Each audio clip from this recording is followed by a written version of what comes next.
Good morning. It is currently 7:30 on Thursday, the 30th of March 2023.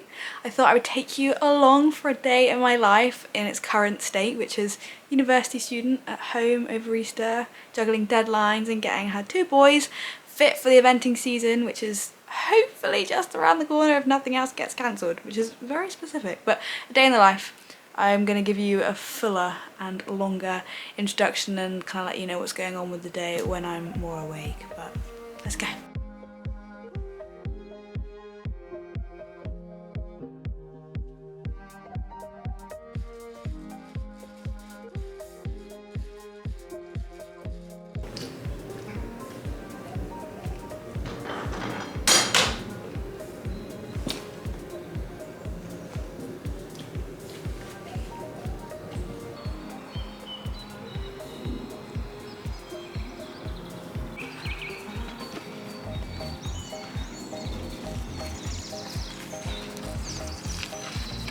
Good morning.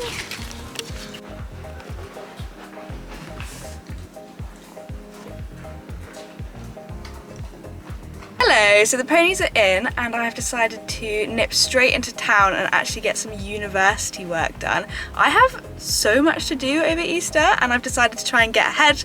I have quite a full-on horsey afternoon with a lesson on Star with Kylie Roddy, which I'm really excited about. So I thought I'd feel a little bit more like productive if I had some uni work done first. So that is the plan. Right, I'm home and I've actually had a productive morning. Time has flown away with me. It's now nearly midday.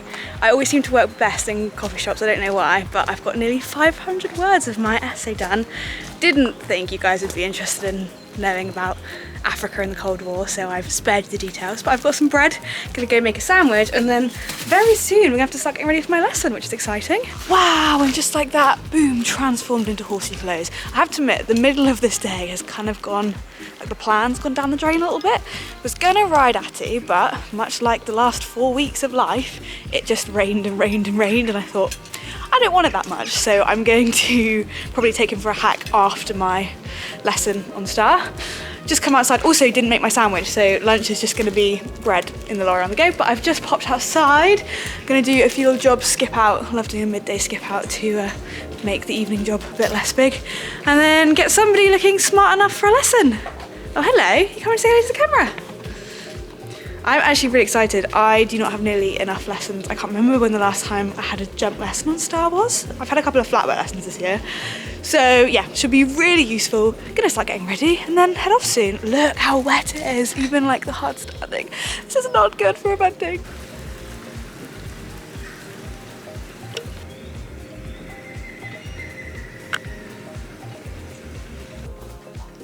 Well, I just set up the camera so that you were in shot, honey.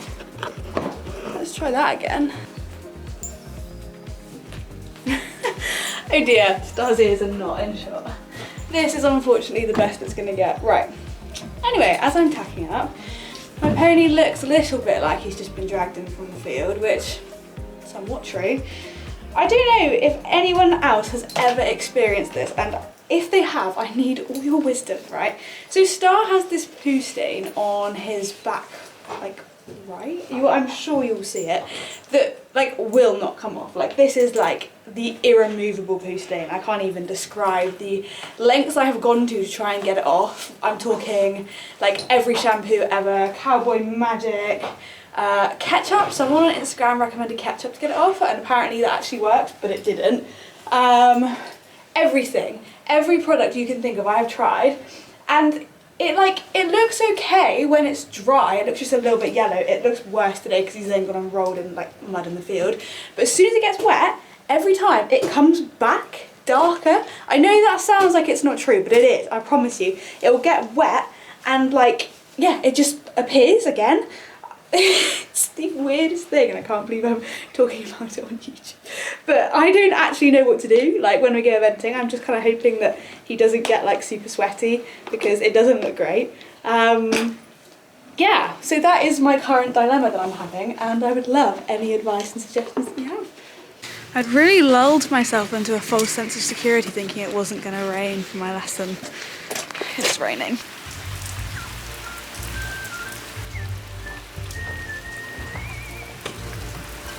was hoping to film loading, but rain shower, so stars in the box. Let's go. Someone looks really excited. Excited to be out in this weather. It's actually, I think it's going to be okay. It's going to stop with me. That's definitely not the case.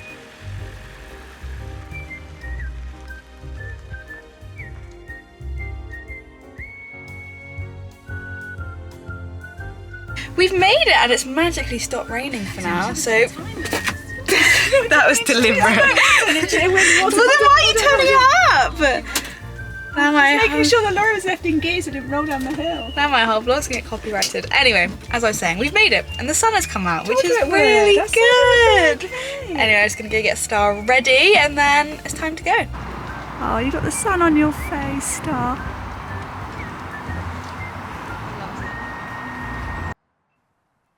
Okay, so one of the main reasons I wanted to do a kind of day in the life vlog on this specific day is because I had a lesson with Kylie. I knew it was coming up, and every time I leave a lesson with Kylie, I feel like I should have vlogged it. I learn so much, I take so much away from it. I think there's been 1 or 2 on my channel in the past, but I just thought, you know what, let's film everything. Let's do a kind of casual, chatty little voiceover and I'll share what I've learned with you. So first off, I love that we always work on the flat a bit before going into jumping. It's not a simple just warm up, walk, trot, canter, get on with the jumps, because I feel like even though I'm going for a jumping lesson, I massively improve my flat work with Star, which is obviously, to no one's surprise, an area that needs improving. And what I loved about this lesson is the kind of flat work that we started then incorporated straight into the jumping. So you can see that we've obviously popped down those poles a couple of times, and then we move into an exercise where that is kind of included in the next stage. I think here I'm going to pop into canter and then come down over the canter poles. Again, pole work, I think I've said it before in the vlogs, not something I do enough of, so really, really useful. And I thought this was going to be easy. Star usually has quite a long stride, so I just sort of sat quietly, and as you can see, totally messed it up, didn't make it down the distance, which was kind of the wake-up call I needed. Again, good before you start jumping to get a feel for the distances. So came round again, made that canter a little bit bigger and kind of tried to attack the distance a little bit more.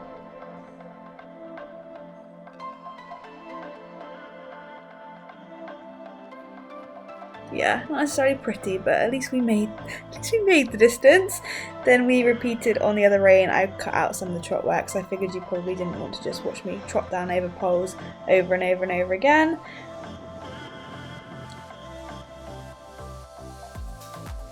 And then I'm pretty sure this is where we start to add in a cross pole and kind of build the exercise up even further. Now, this is where things got super useful, because I have been very kindly gifted a subscription to Lucinda Green's online cross-country masterclass course. Not her academy, but she has like a 12-week set course. And one of the things that she praises that I have massively been practicing is straight line halts with Star. The idea that I've got a whole Instagram post on it, which if you want to go and read it, go and check it out. It's with these videos, but it's kind of the concept that if you go out cross country, you should at any point after a fence be able to bring your horse into a halt. They should halt straight. They should do it with relatively little resistance without kind of veering off too much one way or the other. Sounds really easy, and I was like, could do that on Assy, obviously, and then got me thinking maybe I would struggle to do that a bit with Star. So it's something I had been practicing outside of my sessions with Kylie, building up in the arena this idea that he learns what a straight line halt is, so that I can then transfer it out to the cross country sort of field. And so when Kylie wanted to do a similar sort of exercise, I thought, brilliant. I hadn't practiced it over combinations or grids. I'd only ever practiced it after individual fences, and you can see our first view, like this one here, wasn't necessarily perfect. We start to have a little bit of sideways movement, but because we had been practicing them in the build up to this session, he quite quickly kind of got the gist of it. I think this one was better, she says, hopefully. Ooh, a little bit of a wobble there, but he's getting it, and that made me so happy, because the progress is yeah, that is the reason we do it, isn't it? When you can see a visible sort of progression. And there is, yeah, like I said, a post over on my Instagram where you can see the first time I ever practiced it in an arena versus this time, and how he's kind of getting better. And I'm really excited to take that out into the cross country field. And yeah, I wasn't told that I had to talk about the Lucinda Green masterclass at all. I was kindly gifted that with no obligation to talk about it, but I really do recommend it for any level. The fact that I'm still learning stuff from it, you know, it's not just kind of if you've never gone cross country before, you know, if you're eventing, you take so much from it, and that's just one of her many like foundations that I find super useful. So anyway, I'm going to stop waffling about that, because then we moved on and started to do a little bit of a different exercise, which I had no idea how difficult I'd find it. Like, I think when I show you the clips of what we were about to start doing, it's not gonna like, I don't know why I found it so almost mentally challenging. I'm trying to think in what order we did it, but you'll see in a second. I really just struggled. So we put in a little tight turn there, and the idea was we'd just been doing the same grid over and over. Now let's challenge him and throw something at him that he's not expecting. So we came round and jumped on a pretty tight angle. And I'm usually like not too bad with angled jumping. There's a show jumping vlog coming imminently where I actually put in some tight turns for once, but Kylie kind of noticed quite quickly on that I was driving the turn solely from my seat, and she was saying that's kind of fine, but equally if you go out cross country, sometimes you may not be able to get back in your seat in time if you've got to make quick decisions. So in a second you'll see I have to start practicing these tight turns with her telling me to stand up. I could not do it. Can you hear her shouting in the background that she's going, stand up, stand up? I don't know what it is. I didn't know I had this mental block, but I cannot go into a fence, even if it's only 90. Stood up, my body will not let me do it. I feel like I learned quite a lot about myself this day. Look, and then walk 2 strides away, sits down. Yep. Can't do it. So it was really useful, because I would never have thought that I would have found that challenging, and I just feel like every session I have with Kylie I learn so much about myself, because yeah, I didn't know that I kind of relied on my seat to drive my almost like stride seeing, but I really do. So we just practiced that kind of quite a few times over and over. I'm still not smashing it by any means, but I feel like there was a slight improvement, and again, the fact that I'm sort of learning from it. And actually star jumped really well when I was standing up a little bit more and being a little bit less controlling with my seat. So yeah, as per usual with Kylie, just so many takeaways. And then here is like footage of us closing off the session, but instead of just dropping back to walk like I would probably do at home, she's like, no, actually put him back up into trot. And make him trot over those poles that you started the session going over. Make him kind of know that just because he has been jumping, he's still got to be in the flat whip mindset if you want him to be. And you can see that first one there. He had a really good look at the poles. He kind of almost went to dive over them and then thought like different of it at the last minute. And then he did the complete opposite here. When I'm going, no, hold on, he's going, oh, we're done then. And I'm going to drop back, and you can see here he almost like stumbles over them with like no enthusiasm. And then obviously has a little sort of like play in his head. He's like, no, we're either jumping or we're done. And I did this quite a few more times. I won't show you the sort of 4 minutes of footage of me doing them, but by about the 3rd time he was starting to go, okay, I get it. Yeah, amazing lesson, took so much away. Hey, I'm back. Now, wasn't that the perfect weather? I won't talk about my lesson too much because I fully intend to leave so much of that footage in because it was so useful, and do voiceovers and talk you through it. But that lesson was kind of the main reason I wanted to vlog today. Kylie is incredible. Every session with her is so insightful, and she just manages to push all the right buttons that have you like pushed enough without pushing too far, if that makes sense. Like, yeah, I learned so much. And I thought it was really useful, and I'm not going to talk about it anymore because it's going to be a very long vlog. But as you can see, both boys think it's dinner time. I don't know where the day's gone. It's nearly 5 o'clock. I've literally just got back. And that lesson, I know I sound like a big baby, but that exhausted me. That wore me out. So I'm not going to go inside. I'm not going to go and sit down or anything because I don't think I'll get back up again. I'm going to wash off these boots, which are very sandy. Then I'm going to get on the main man and go for a little potter, and then I'm going to feed and get on with all the jobs that come with putting them out. So maybe let's do a montage.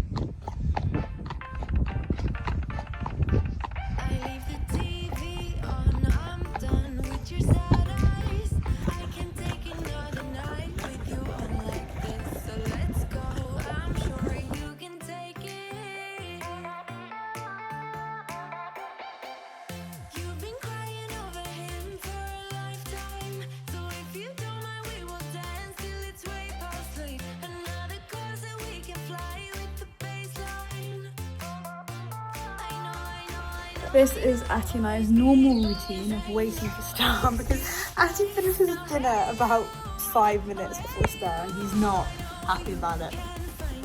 You've not been shortchanged, mate, you're just greedy.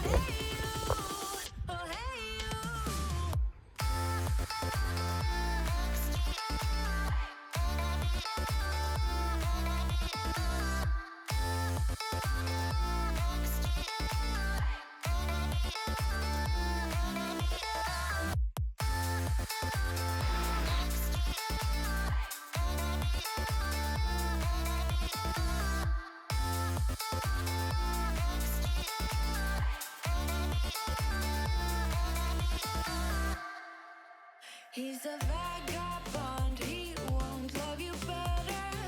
I can Right, I've had dinner and showered, hence the very frizzy hair. I'm about to wrap up this vlog, but before I do, I thought I would show you what my plan is for the evening. As you can see, it's gone dark outside. So first up, I have some serious editing to do. I went cross-country schooling with both boys earlier this week and kind of compiled it all into one big vlog that I'm about 10 minutes of the way through editing. I'd like to get that done, or very nearly done tonight at least. And then I'm going to do some reading. I'm not sure if I've actually chatted to you guys about it on the vlogs before. I've definitely mentioned it on Instagram and TikTok, but over the past year I've got really into reading. Like, I read at least part of a book every single day. I've just finished Things We Hide from the Light by Lucy Score, which was incredible. It's the second one in its series, and yeah, it just made me smile. I loved it. So yeah, if you have any book recommendations, feel free to leave them below. But other than that, I think that's the end of the vlog. So it's been a bit patchy in places, my apologies, but I persevered because I really wanted you to see the lesson, because I thought the lesson was so useful. If you did like it, give a big thumbs up, leave a comment below, subscribe, all that cool stuff, and I'll see you very soon. Bye! Maybe even with an eventing vlog, who knows.